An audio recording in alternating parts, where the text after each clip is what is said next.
வணக்கம் வந்தன மக்களே, இது தமிழச்சி குரல், உங்களில் ஒரு குரல். இந்த காணொலியில் நீங்கள் பார்க்க போகிற சிறுகதை பார்த்த ஞாபகம் இல்லையோ.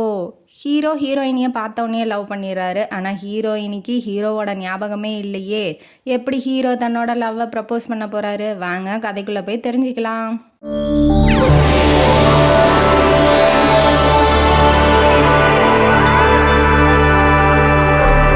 இந்த கதையோட ஆரம்பத்தில் ஹீரோயினியை இன்ட்ரடியூஸ் பண்ணுறாங்க. ஹீரோயினி பேர் அஞ்சலி. அவங்க அம்மா அப்பா இறந்து போயிட்டாங்க சமீபத்தில். அதனால் அவங்க ஆசிரமத்தில் இருக்காங்க. சொந்த வீடை வாடகைக்கு விட்டுட்டு. அவங்க அம்மா த்ரோட் கேன்சரில் இறந்துருப்பாங்க. அப்பா ரொம்ப தொழிலில் மும்முரமாக ஈடுபட்டு எந்நேரம் பார்த்தாலும் கம்ப்யூட்டர் லேப்டாப்னு ஒர்க் பண்ணிகிட்டே இருக்கிறதுனால இடிக்கும் போது கரண்ட்டு நிறையா வெடித்து அந்த லேப்டாப்பு வெடித்து செத்துருப்பாப்புல. அதனால் இவங்களுக்கு என்ன அப்படின்னா, நம்ம யூஸ் பண்ணக்கூடாது, எந்த ஃபோனோ இல்லை லேப்டாப்போ எதுவுமே யூஸ் பண்ணக்கூடாது. அதாவது அவங்க அப்பா இறந்த பயத்தில் அப்படி அவங்க நினச்சிட்டு இருக்காங்க அஞ்சலி. இப்போ இவங்க வெளியில் கிளம்பிகிட்டு இருக்காங்க. எங்கே கிளம்புறாங்க அப்படின்னா, தன்னோட அப்பாவோட ஃப்ரெண்டோட பையன் கல்யாணத்துக்கு கிளம்புறாங்க. அசோக்கும் அஞ்சலியும் ரொம்ப க்ளோஸ் ஃப்ரெண்ட்ஸு. அவங்க அம்மா அப்பா இறந்தோடனே கல்யாணம் பண்ணிக்கிறியா அசோகன்னு கேட்கும் போது கூட அவங்க கல்யாணம் பண்ணிக்க மாட்டேன்ட்டாங்க. ஏன்னா பெஸ்ட்டு ஃப்ரெண்ட்ஸு தானே, எப்படி போய் கல்யாணம் பண்ணிக்க முடியும் அப்படிங்கிறதுனால அசோக்கும் வேணான்ட்டான், அஞ்சலியும் வேணான்ட்டாப்புல. இப்போ அவங்க அஞ்சலிக்கு கல்யாணத்துக்கு இன்வைட் பண்ணியிருப்பாப்புல அசோக்கு. அதனால் இப்போ கிளம்பி போகிறாங்க. அசோக்கோட வருங்கால மனைவி பெயர் மைதிலி. அவங்க கோயம்புத்தூரில் இருந்திருப்பாங்க. கோயம்புத்தூரில் ஹீரோவோட வீட்டுக்கு பக்கத்தில் இருக்கிறதுனால ஹீரோவுக்கு இப்போ இன்விடேஷன் அனுப்பியிருக்காங்க. ஹீரோவும் இந்த கல்யாணத்தை அட்டன் பண்ண இப்போ சென்னைக்கு வராப்புல. ஹீரோவோட பேர் பாலகுமாரன். அவரோட அம்மா பேர் லலிதா, அப்பா பேர் சண்முகம். அப்பா ப்ரெஸ் வச்சுருக்காரு. இவர் அழகன் கார்மெண்ட்ஸு அப்படிங்கிற மாதிரி ஒரு துணிமணிலாம் தைச்சி கொடுப்பாங்க இல்லையா, ட்ரேடர்ஸ் மாதிரி ஹோல்சேலாக துணிமணிலாம் விற்கிறது, அந்த மாதிரி ஒரு கம்பெனி நடத்திக்கிட்டு இருக்காப்புல. நல்ல லாபம் தான், பெரிய பணக்கார குடும்பமாக தான் இருக்கிறாங்க. இப்போ ஹீரோவை கூட்டிக்கிட்டு லலிதா அம்மா இப்போ இந்த கல்யாணத்துக்கு புறப்பட்டு வராங்க. அசோக்கு ஒரு நாள் முன்னாடியே வா அப்படின்னு சொல்லி அஞ்சலியை கூப்பிட்ருப்பாப்புல. ஏன்னா கல்யாண வேலையெல்லாம் ரொம்ப இருக்கும் இல்லையா, அதனால் அவங்க போய் ஹெல்ப் பண்ணுவாங்க அப்படிங்கிறதுக்காக கூப்பிட்ருப்பாங்க. ரெண்டு பேரும் ரொம்ப க்ளோஸுங்கிறதுனால ஒருத்தருக்கு ஒருத்தர் கிண்டல் அடித்து பேசிகிட்டு இருக்காங்க. இதை ரெண்டு ஜோடி கண்கள் வெறுப்பாக பார்த்துக்கிட்டு இருக்கு. அது யார் அப்படின்னா, அந்த மணப்பெண் மைதிலியும் நம்ம ஹீரோவும் தான். ஏன்னா அவங்களுக்கு இப்படி ரொம்ப க்ளோஸாக கிண்டல் பண்ணி ஒருத்தருக்கு ஒருத்தர் மாற்றி மாற்றி பேசிக்கிறது பிடிக்கல.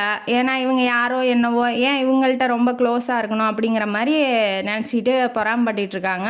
ஆனால் அசோக்கோட அம்மா இந்த நாத்தனாரெலாம் முடிச்சு போடுவாங்க இல்லையா, முந்தானை முடிச்சு மாதிரி, அந்த மாதிரி போட சொல்லி நம்ம அஞ்சலியை கூப்பிட்டோன்னா ஓகே அசோக்குக்கு தங்கச்சி மாதிரி அப்படின்னு சொல்லி எல்லாரும் நினச்சிக்கிறாங்க. அந்த பொறாமையும் அந்த மணப்பொண்ணுக்கும் இல்லை, நம்ம ஹீரோவான பாலகுமாரன் அவருக்கும் இல்லை. நம்ம பாலுன்னு கூப்பிடலாம். இப்போ ஹீரோயினியை பார்த்தோன்னா இப்போ பேசலாம் வராரு. ஏன்னா ஹீரோயினியை பார்த்து 3 வருஷம் ஆயிடுச்சு. அதனால் அவர் பேசலான்னு வராப்புல. எப்படி இருக்கீங்க அப்படின்னு சொல்லி கேட்கும்போது யார் என்னன்னே தெரியல ஹீரோயினிக்கு.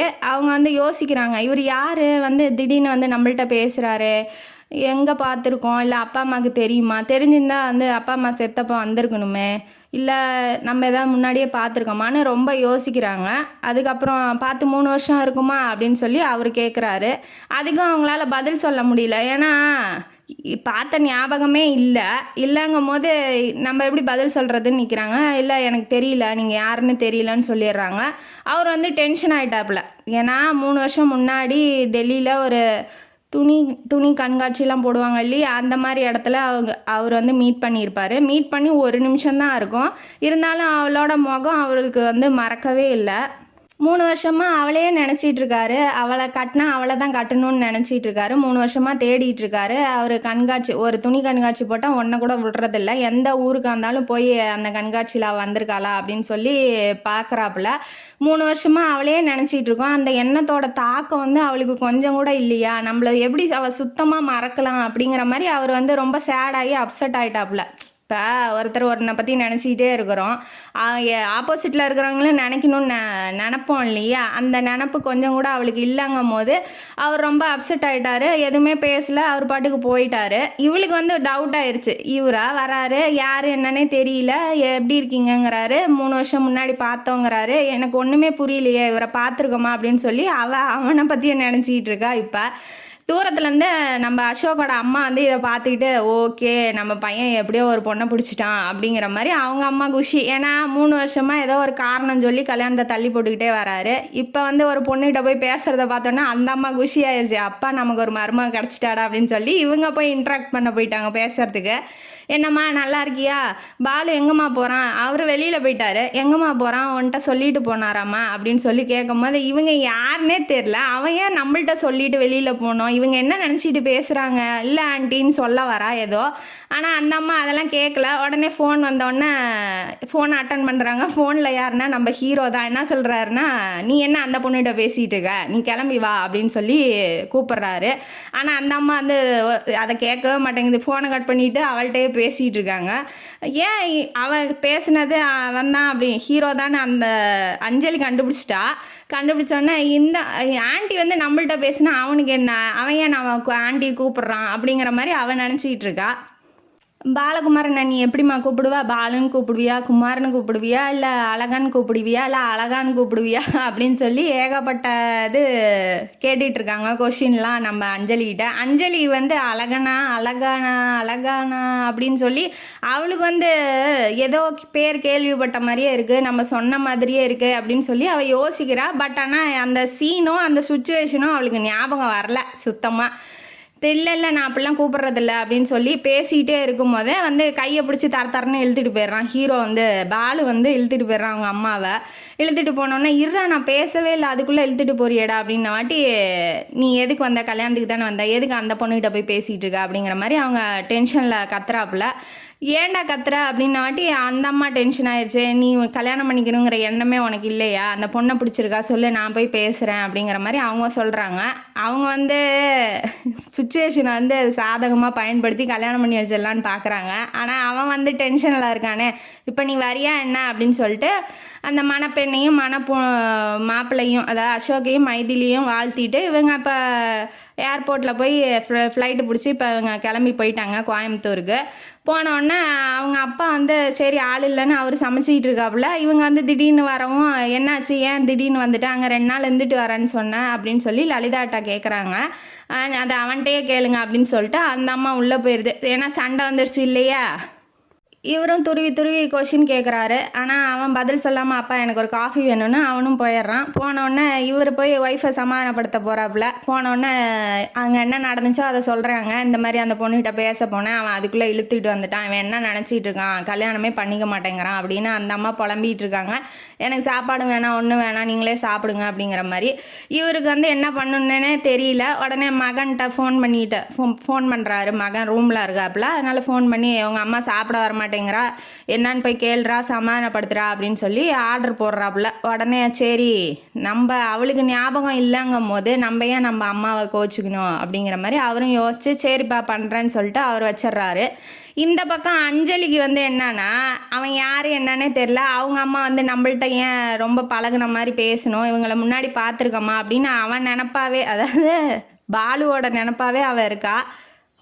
இருந்தாலும் எந்த ஞாபகம் வரல அப்படிங்கிறதுனால இவ கிளம்பி ஆசிரமத்துக்கே போயிடுறா. போனோடனே அந்த ஆசிரமத்தை நடத்துகிறவங்க ஹெட்டு பேர் வந்து சாவித்ரி. அந்த அம்மா வந்து அம்மா மாதிரி நம்ம அஞ்சலிக்கு. அதனால் உனக்கு ஒரு கிஃப்ட் வந்திருக்கு அஞ்சலி இந்தா அப்படின்னு சொல்லி கொடுக்குறாங்க.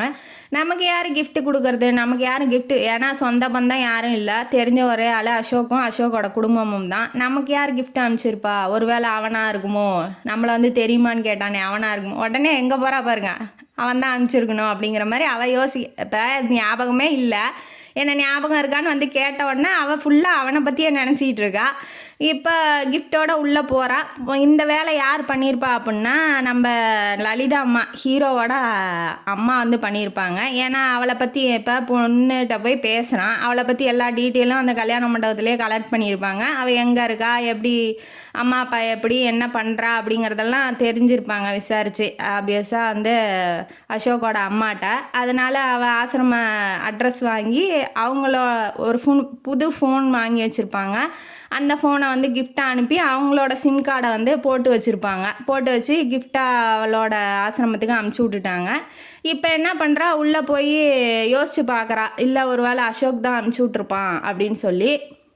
எதுக்கும் அசோக்குக்கு ஃபோன் பண்ணி கேட்டுக்கலான்னு சொல்லிட்டு அந்த ஆசிரமத்தை டெலிஃபோன் இருக்கும் இல்லையா, அதில் போய் ஃபோன் பண்ணுறான். என்ன அசோக்கு, கிஃப்ட்டு நான் தான்டா உனக்கு தரணும், நீ ஏன்டா எனக்கு தர அப்படின்னு சொல்லி கேட்டோன்னா, ஃபோன்லாம் தர அளவுக்கு நீ பெரிய ஆள் ஐடியா அப்படின்னு சொல்லி கேட்குறாங்க.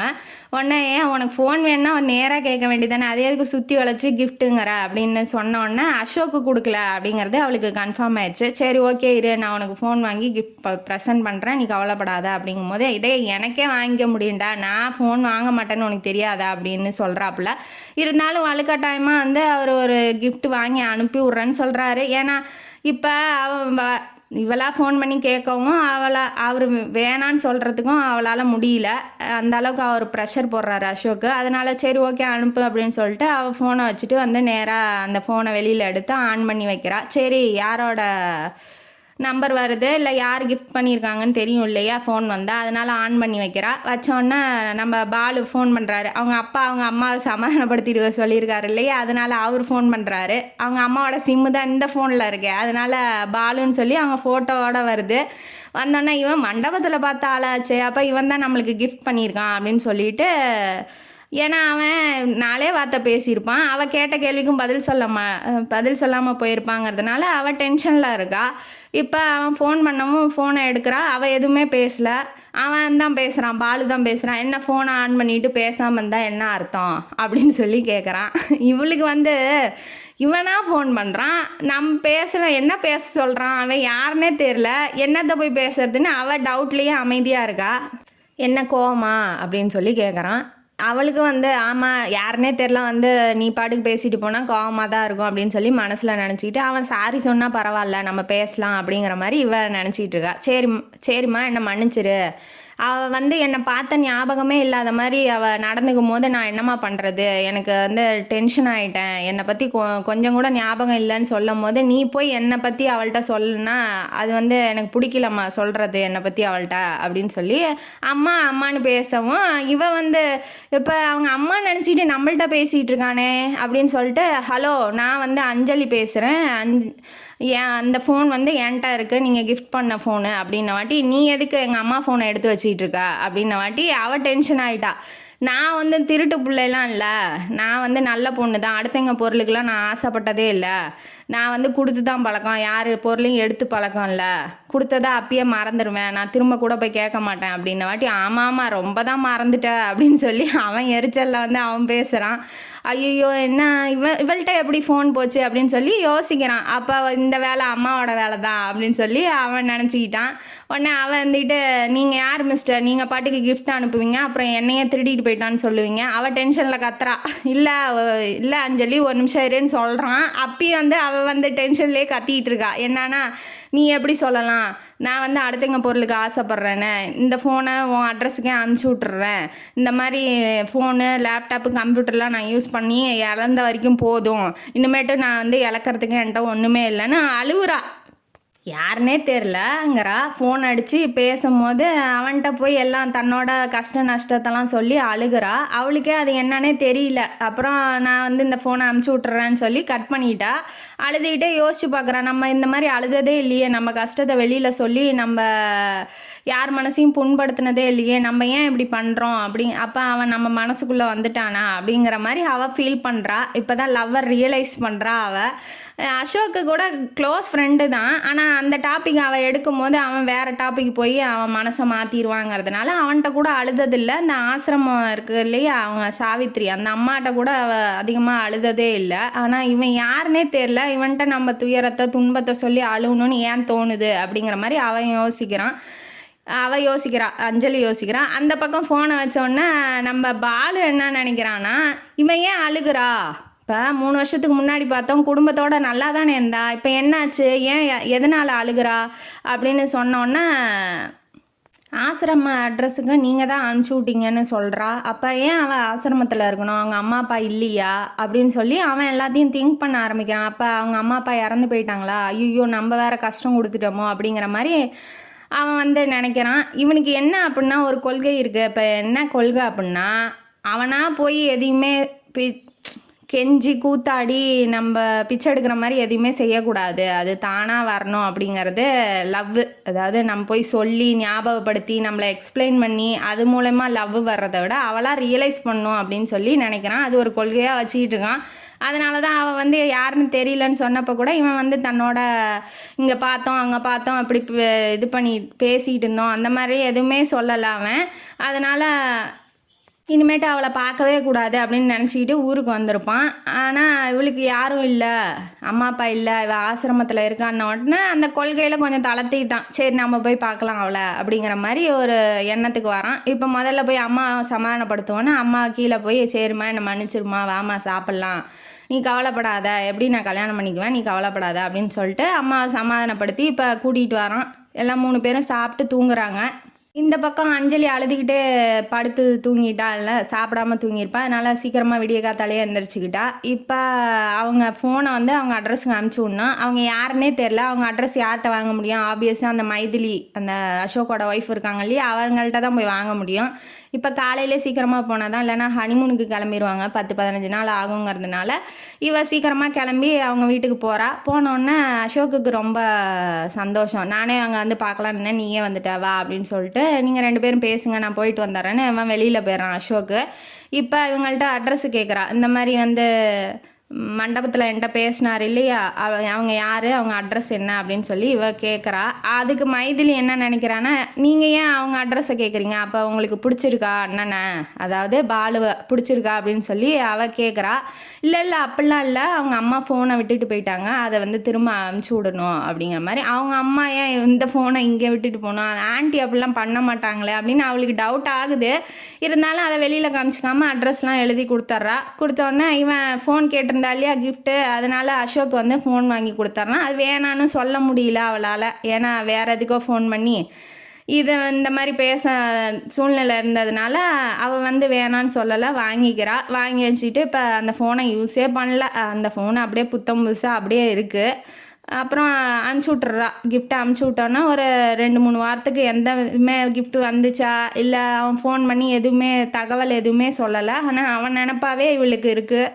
ஆசிரமத்துக்கு ஃபோன் வருது. யார்கிட்டருந்துன்னா பாலுக்கிட்டேருந்து வருது.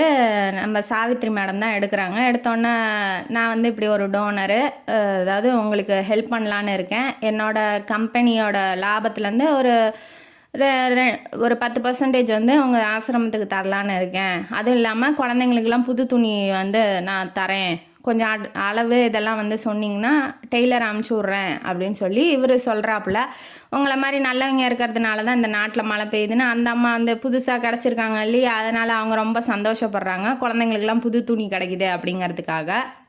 அதே மாதிரி அவன் அனுப்பிச்சி விட்டு அந்த அளவெல்லாம் எடுத்துகிட்டு போய் துணியெல்லாம் ரெடி ஆகிடுச்சு. ஒரு 2 வாரம் கழித்து ஃபோன் பண்ணுறான். ஃபோன் பண்ணும்போது எடுக்கிறது யார் அப்படின்னா நம்ம ஹீரோயினி அஞ்சலி எடுக்கிறாங்க. ஃபோன் அடித்தோன்னே ஹலோ சாவித்ரி மேடம் இருக்காங்களா அப்படின்னு சொல்லி அவர் கேட்குறாப்புல. உடனே இந்த பக்கத்துலேருந்து இவன் தான் பண்ணுறான், இவன் தான் பேசுகிறாங்கிறது தெரிஞ்சுக்கிச்சு.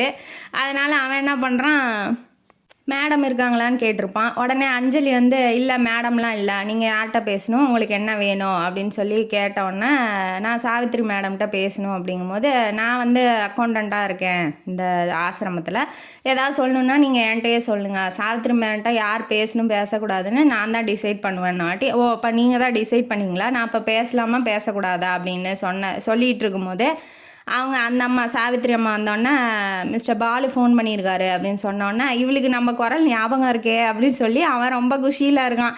ஓகே அப்படி இவன் வந்து நம்மளை பற்றி நினச்சிட்டு இருக்கா அப்படிங்கிற மாதிரி அவன் ரொம்ப சந்தோஷமாக இருக்கிறான். இப்போ ஃபோனை எடுத்தவங்க, சார் நீங்களே நேரில் வந்து கொடுங்க, குழந்தைங்களாம் சந்தோஷப்படுவாங்க துணியெல்லாம் அப்படின்ன வாட்டி, நான் அங்கே வர்றது வந்து உங்கள் அக்கௌண்ட்டுக்கு பிடிக்கலன்னா என்ன பண்ணுறது அப்படின்னு அவன் சொல்கிறான். ஏன்னா அவன் வந்து அவள் கூப்பிட்டா தான் வரணுங்கிற ஒரு கொள்கையோடு இருக்கிறான். அதை வந்து அவள் வாயாலே சொல்ல வைக்கணும் அப்படிங்கிறதுக்காக இந்த மாதிரி சொல்லிகிட்டு இருக்கான். ஆனால் அவன் வந்துக்கிட்டு அவங்க முன்னாடி எப்படி வரவேணா நான் சொல்லுவான். அதுவும் பத்தாவதுக்கு வந்து சாந்தி, அதாவது அவன் மூலயமா தான்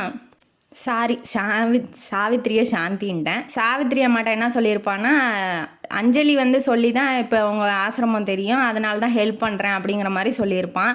இப்போ அஞ்சலி வந்து நீங்கள் வராதீங்க அப்படின்னு அவங்க முன்னாடி எப்படி சொல்லுவா, நீங்கள் வாங்க சார், டோனர் சார், நீங்கள் வந்தால் தான் நல்லாயிருக்கும், நீங்கள் உங்கள் கையால் கொடுக்கும்போது தான் குழந்தைங்க சந்தோஷமாக இருப்பாங்க அப்படிங்கிற மாதிரி அவளே வந்து அவள் வாயால் சொல்ல வச்சுருவாங்க சாவித்திரி அம்மா. அதனால் இவனும் கிளம்பி ஜாலியாக பொண்ணு பார்க்க போகிறோம் அப்படிங்கிற கெத்தோட நல்லா வேட்டி சட்டையெல்லாம் கதர் சட்டை போட்டுக்கிட்டு நம்ம ஆளு கிளம்பி வராப்புல ஞாயிற்றுக்கிழமை பார்த்து. கிளம்பி வந்தோடனே இவன் அவள் ஆசிரமத்தில் இல்லை. உள்ளே நுழைஞ்சோடனே சாவித்திரி அம்மா வந்து இன்வைட் பண்ணுறாங்க, வாங்க வாங்கன்னு சொல்லி. உட்காருங்க, டிஃபன் ரெடி ஆயிரும், சாப்பிடுவீங்க அப்படின்னு சொல்லிட்டு உட்கார வச்சுட்டு ஒரு பேப்பரை கையில் கொடுத்துட்டு இவங்க உள்ளே போயிடுறாங்க. இவன் கண்ணு ஃபுல்லாக நம்ம அஞ்சலியை தான் தேடுது, எங்கே போயிட்டாங்க மாதிரி.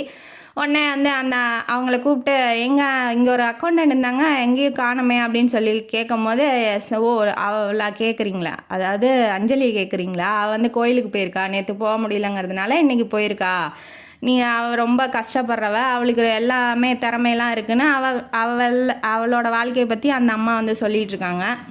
அவங்க அம்மா அப்பா எப்படி இறந்தாங்க, இவன் என்னென்ன படிச்சிருக்கா, அப்படி எல்லாத்தையுமே வந்து அவங்க மூலயமா இவன் கேட்டு தெரிஞ்சுக்கிறான். அதனால் அவளை பற்றின விஷயம் எல்லாமே இவனுக்கு இப்போ தெரிய வந்துருச்சு. இப்போ தூரத்துலேருந்து வர்றதை பார்த்துட்றான். இவங்க உள்ளே போயிட்டாங்க, தூரத்துலேருந்து வர்றதை பார்க்குறான். யார், அஞ்சலி வர்றதை. அவன் நல்லா பட்டு புடவைலாம் கட்டிட்டு ஜம்முன்னு வரா. பார்த்து ரசிக்கிறாப்புல தலைவர் ரசிச்சுட்டே உக்காந்துட்டு இருக்காரு.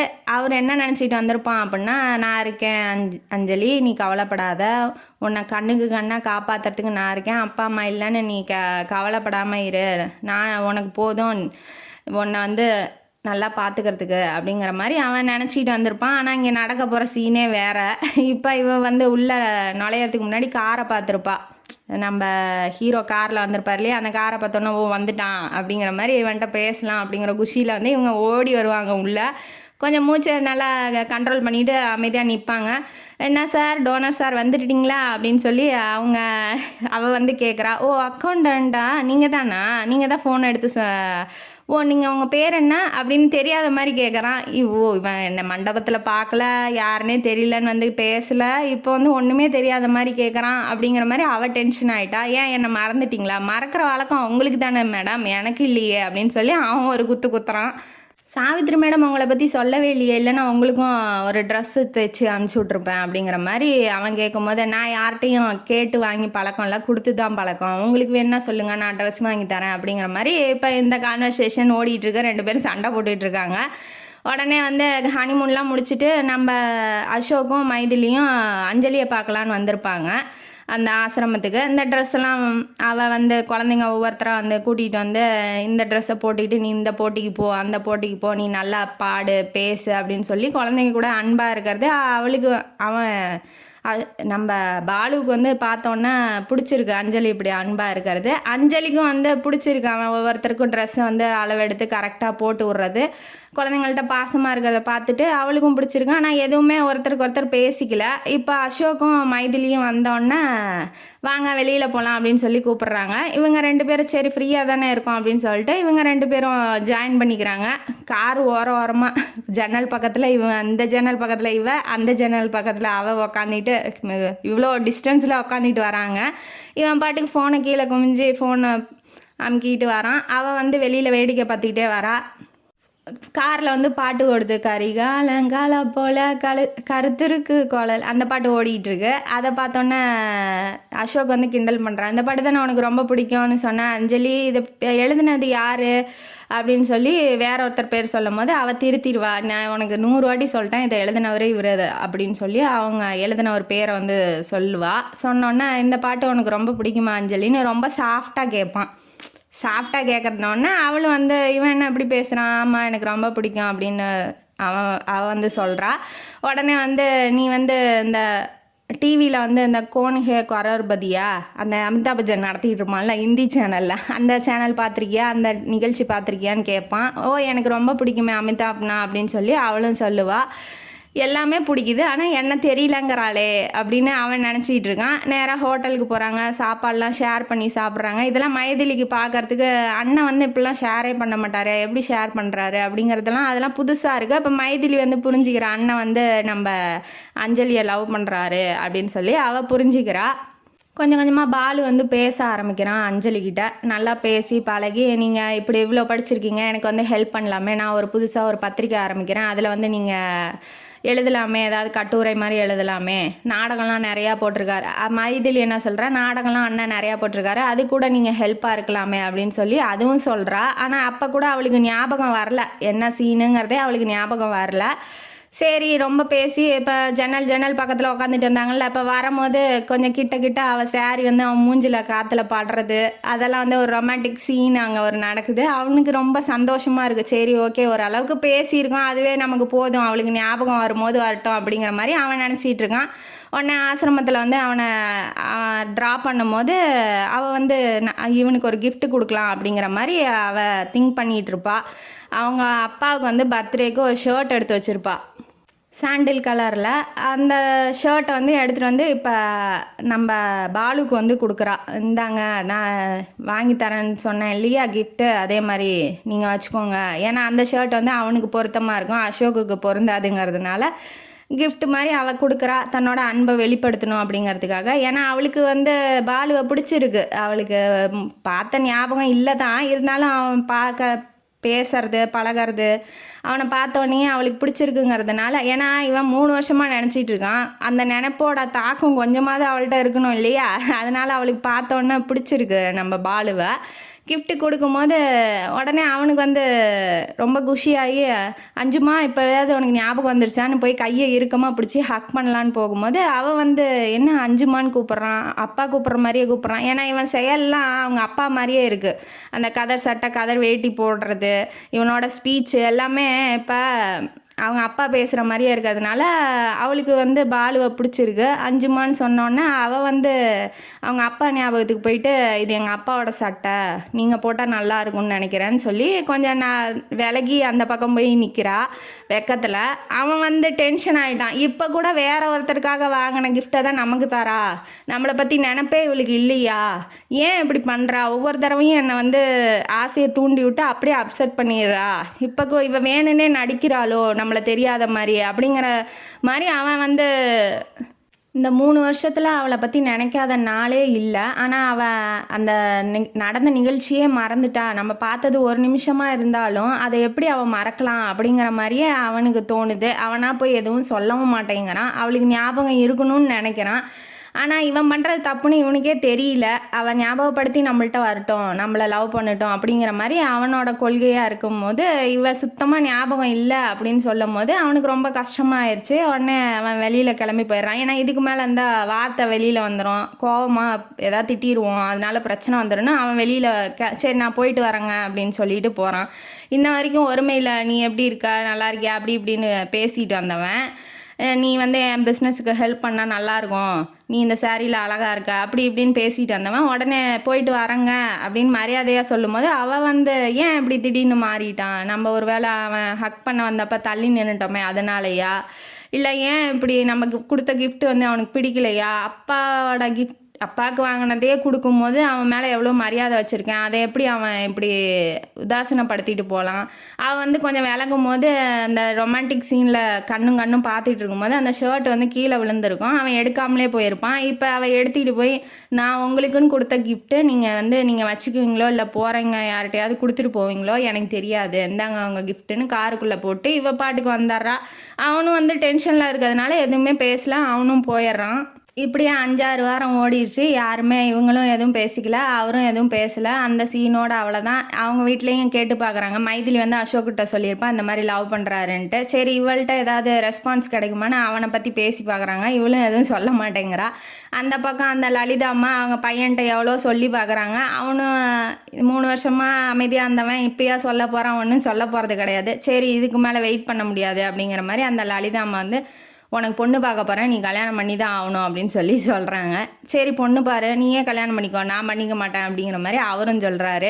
என்ன தாண்டா பிரச்சனை, ஒரு பொண்ணை பார்த்தா அந்த பொண்ணையாவது கரெக்ட் பண்ணி கல்யாணம் பண்ண மாட்டியான்னு அந்த அம்மாவுக்கு ஒரே வேதனையாக இருக்குது. இப்போ மைதிலியோட ஃபோன் வருது. ஆப்வியஸாக ஒரு 3 வாரம் ஆயிருக்கும், 3 மாதம் ஆயிருக்கும் இல்லையா, அதனால் அவங்க ப்ரெக்னெண்ட்டாக இருக்காங்க அப்படிங்கிற மாதிரி ஒரு குட் நியூஸை வந்து சொல்கிறாங்க லலிதாட்ட. சரி இதுதான் சான்ஸு, நம்ம மருமகளை போய் நம்ம கன்வின்ஸ் பண்ணி கூட்டிகிட்டு வந்துடலாம், இவன் கிடக்கிறான் சிடுமூஞ்சி அப்படிங்கிற மாதிரி, நான் வந்து ஊருக்கு போகணும் நீ வா அப்படின்னு சொல்லி கூப்பிட்றாங்க.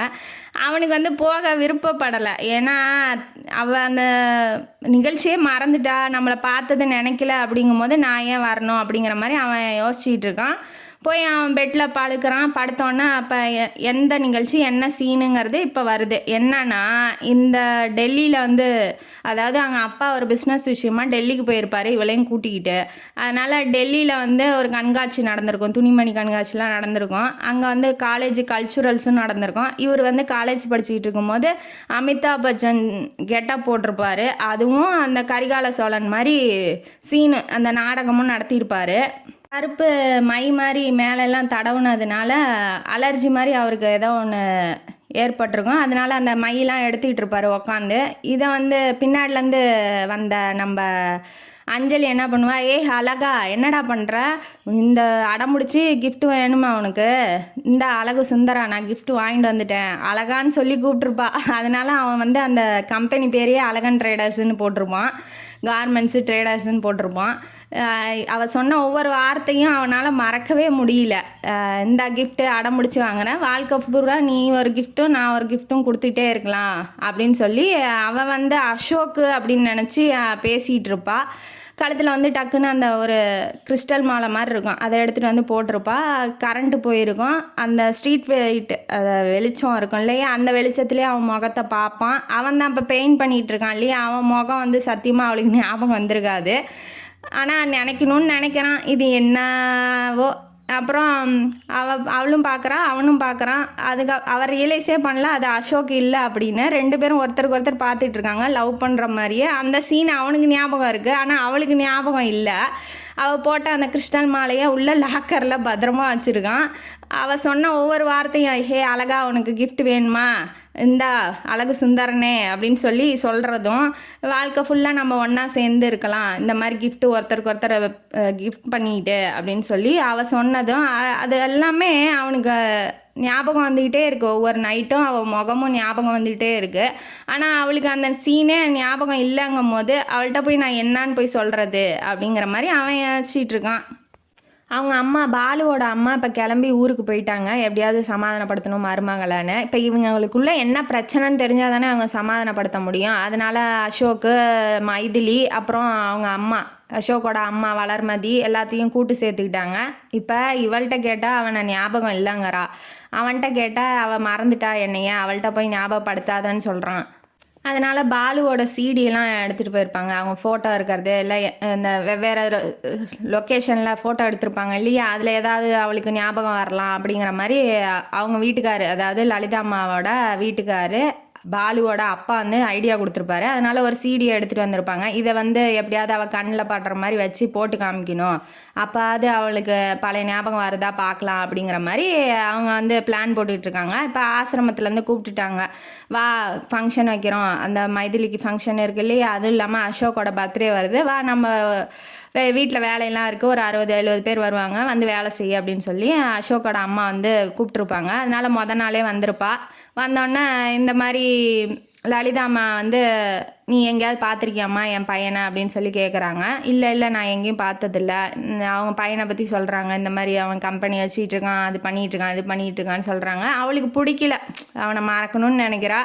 அதை பற்றி பேசினாவே அவள் படப்படன்னு வந்துடுது அவளுக்கு. அவர் தான் கோச்சிக்கிட்டு போயிட்டார் இல்லையா, அதனால் இவள் பாட்டுக்கு டேபிள் மேலே தொடச்சிக்கிட்டு இருக்கா. தொடச்சிக்கிட்டு இருந்தோடனே அசோக் வந்தோடனே, டெல்லியில் நம்ம பர்த்டே கொண்டாடினோமே ஞாபகம் இருக்கா, நீ ஒரு கிஃப்ட்டுங்கிற பேரில் ஒரு வேட்டியும் ஷர்ட்டும் ப்ரெசன்ட் பண்ணி அதை கட்டிக்கிட்டு என்னால் நடக்கவே முடியல, அதுக்கப்புறம் போய் நான் வேறு ட்ரெஸ் வாங்கி போட்டுக்கிட்டு இருந்தேன், ஞாபகம் இருக்கா அப்படின்னு சொல்லி பழைய ஞாபகத்தெல்லாம் பேசிகிட்டு இருக்கான். ஆக்சுவலாக பேசும்போது பேசிகிட்டு இருக்காங்க. ஓ அப்படியா, எங்கே இருந்தீங்க அப்படிங்கும்போது ஒரு ஸ்டேடியம் பேர் சொல்கிறான். அந்த ஸ்டேடியத்தில் எங்கள் அண்ணன், அதாவது மைதிலி வந்து ஆரம்பிக்கிறா, எங்கள் அண்ணனும் வந்து காலேஜ் கல்ச்சுரல்ஸுக்கு கரிகாலன் வேஷமும் அமிதாப் வேஷமும் போட்டிருந்தாரு, நீங்கள் பார்த்தீங்களா அப்படின்னு சொல்லி கேட்கும்போது, இல்லை எனக்கு ஞாபகம் இல்லையே, வாங்க நாங்கள் ஃபோட்டோ காமிக்கிறேன்னு சொல்லி அந்த சிடியை எடுத்து மைதிலி வந்து கம்ப்யூட்டரில் போட்டு விட்றா.